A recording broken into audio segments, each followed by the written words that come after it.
Hey everybody, Roger Levin here with your Specialty Practice Production Pearl of the Week.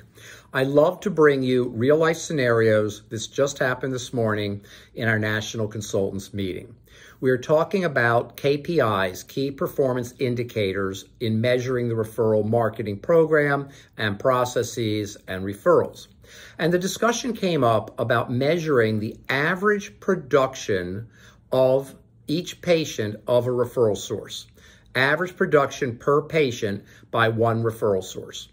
And it was interesting because we had a little case study where one doctor specialist told us that this referring doctor was an excellent referral source. And when we really looked at the numbers, what did we find? He had sent 4 cases in the last 12 months, good numbers, high average production per patient. Clearly he could not or did not want to do those cases, but that was all he sent.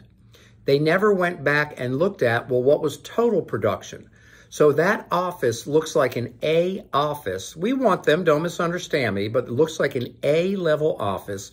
They were doing all kinds of marketing and gifting and dinners to that office to get 4 cases in a year at good fees, good average production per referred patient.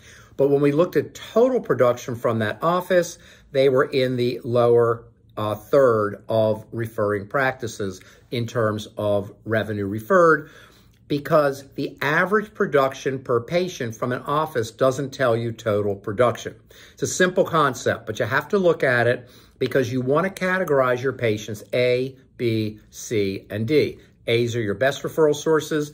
B's have huge growth potential. C's have huge growth potential. Not all of them. Could be less than a third of them. There's a third again. But if a third of them turn on to be B's and A's, that's great. Why are they not B's and A's? You never did enough to turn them on. And D's simply don't think about you. They don't dislike you. They just don't think about you, and they don't refer to you. And there's a whole set of D strategies, another Pearl of the Week at another time, that we could talk about.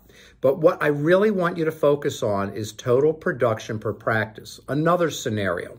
We have another client we talked about who's getting lots of referrals from 2 excellent general practices, but the patients aren't making appointments. So they know they're getting referrals because the referral practice sends them an email about each referral, but these people aren't calling. Well, what good are referrals if they never call and schedule? So we need to, again, have strategy to address a situation like that. That one's good because you can get them to call by making a few adjustments in how they're referred. That's an easier one to deal with. So I wanted to share these thoughts with you. Go back and look at average production per referred patient from each referral source, but also look at total production and see where they play out. And then look at how many referrals you're getting and whether or not they're calling and scheduling. As always, I wish you increased practice production every year, and I look forward to seeing you next week.